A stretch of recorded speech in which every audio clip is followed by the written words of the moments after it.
Bird dog. Come down onto all fours. Knees are directly underneath the hips. Wrists are directly underneath the shoulders. You're going to tuck your toes in and pull your abdominals up. Nice flat back. You've got a little square right underneath you. You're going to extend the right arm straight out and then extend the left leg straight back. Bring them back to the center. They're hovering over the ground. Keeping the abdominals pulled up. You're not dropping the back. You're keeping it nice and flat.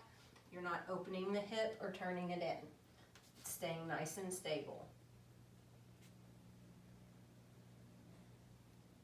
And then you'll switch and get the other side.